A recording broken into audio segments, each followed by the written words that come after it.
know, having such negative impacts on us. But you never ever hear any self-critique about, well, what's going on that's resulting in the what 2/3 or more of black children being raised by single mothers. Why is that? By single parents.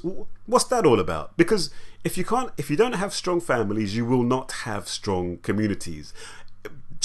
Individuals will not be strong if their families are not strong and successful and prosperous. That is the problem here. But the sort of old black the old black British identity doesn't want to talk about the family.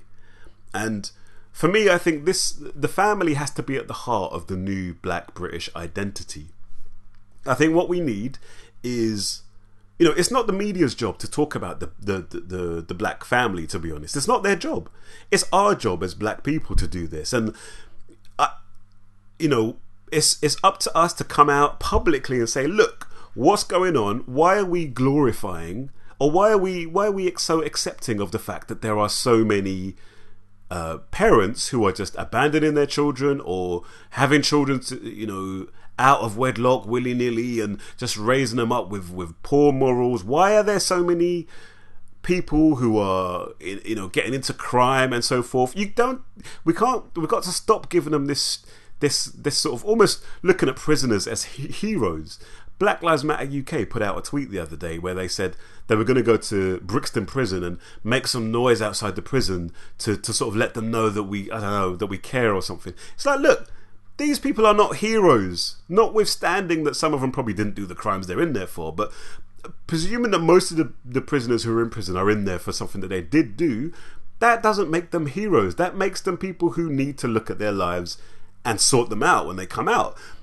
The communities that they came from need to look at themselves. We need to look at ourselves and say, well, what's going on? Why are so many of black boys in particular ending up in prison? And how can we stop that from happening? The people who are committing crime, the people who are selling drugs and getting involved in guns and violence and so forth, the people who are taking drugs to such extent, this is a problem. These are problems in our communities. These are not things that we should be celebrating and holding up, as I'm afraid does happen when you look at black music. Look at grime. Look at dancehall. Look at these musics. That's what's being promoted, and that's what I see around me on a day-to-day basis, unfortunately.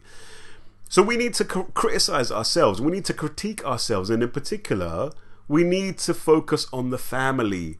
We need to focus on personal responsibility. We need to focus on morality, and so on and so forth. We need to focus on financial literacy, financial education. We need to focus on deferred gratification. It's not always about getting what you want now, and so on and so forth.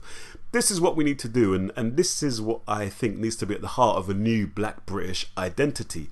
People who talk like this are going to get flack. They're going to get called Uncle Toms. They're going to get called coons, Negroes, sellouts, and so on. I get called this, and that's all good by me. I don't care. I really don't care, because change usually comes with some friction, and so that's what I'm sort of really trying to get at here. Not to downplay the negatives, not to downplay the things that are wrong and do society, the problems that do exist in wider society, but I'll leave you with this. You don't hear Chinese people blabbing on about, though, there's not enough Chinese people in the media, there's not enough Chinese people in politics, there's not enough Chinese people, why don't you hear that? You don't hear that because I would suggest that they have their priorities sorted out. Their families, I would suggest to you, are strong and are secure, and so they don't need the outward validation to try and replace the family, as unfortunately it would appear that so many black people do when you look at this old black British identity. Anyway, just some thoughts off the cuff thoughts on this issue. I'll revisit it, of course, in future. Thank you for watching. This is A Talking Dude. Subscribe to the channel if you haven't, and also check out at A Talking Dude on Twitter. Alright, take care. See you later.